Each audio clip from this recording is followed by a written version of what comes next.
Hey everyone, and welcome to another episode of the Viewpoint devlog. As you can see from the intro, I've done some rebranding for the game. While keeping some of the more background ideas, you can see that the logo has some slight changes. While keeping the simple tree design for the O, I did make the font look a little more sleek and simple, drawing from ideas like The Last of Us and The Walking Dead. Other than that, this episode will go over changes in UI and conceptions of the map while having some new exciting features such as a finally stable first person system, some more assets, and even the start of some character design.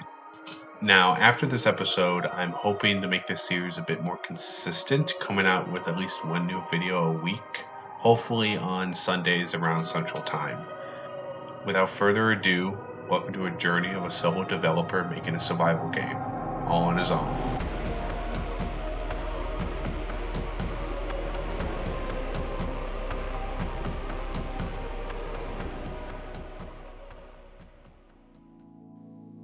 So the main menu for this game has gone through some different phases, with this one being sort of the third version I've come up with. This menu includes some mouse-based relative motion to give the once stationary camera some dynamics, and with some scripted tweening, I've been able to give the buttons some more interactability as well. I'm not sure if any extra buttons will be added in the future since Roblox already offers like graphic settings, but we'll see in the future if any additions like that are truly needed in order to make this a playable game for the majority. None of that being certain so far, but it seems like a good step forward.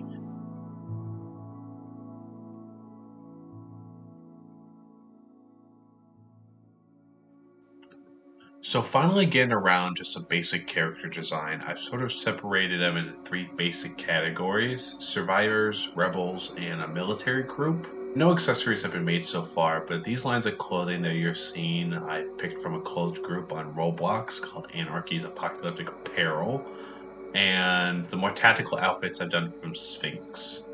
I'm hoping with a little bit more time I can flesh these out with accessories and figure out how to make them more modular so that players can have their own style when delving into the world of my game.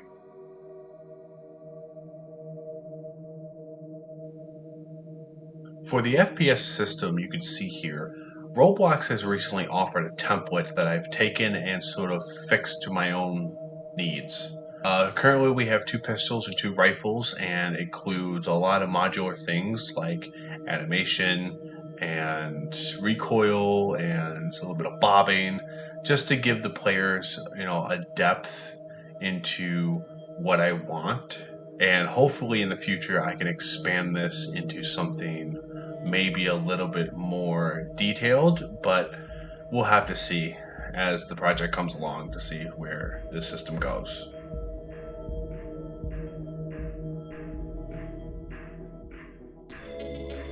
As for the furniture, I have started to build some more housing furniture. I'm thinking about doing some more office furniture in the future, and hopefully that this is mostly unionized so there will be less parts to put into play, and with these sort of being going to be copy and paste in a house to house, that it will keep the frame rate low. Okay, now you can see here is a modular building system where I have made front walls, corners, and I really wanted to hopefully expand the color palette, maybe some of the material, just to give the world a bit more variety while saving myself some time.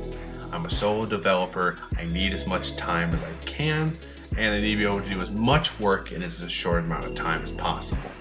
So this system, I can just snap pieces together, add the furniture I want into the buildings, and then move on to the next building. I don't have to detail anything by hand unless I want like a really special building to be put into my game.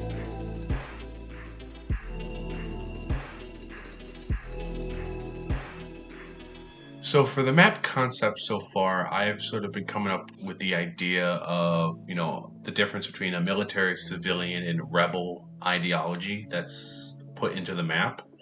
I have also been conceiving sort of a crescent shape for it. You can see in some of the designs where the crest is the mainland, and then there's a small island either in the middle or off the coast where a rebel group lies. This is a really good starting off point, and I think I'm getting closer to what I want before I even start conceiving the map more in-game.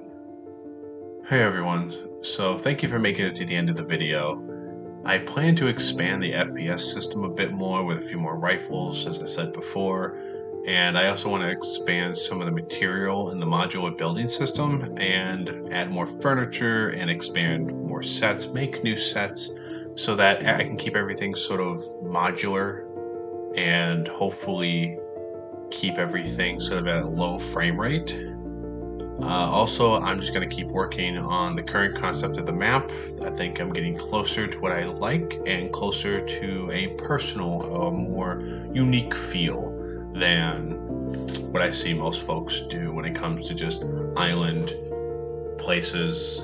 I want a certain feeling for how you are going to explore the map and how it's going to look. And I'm getting closer to that, and I thank you guys for being patient with me because I haven't even started implementing any of the map in game. So I guess with all that said and done, this is Unknown signing out.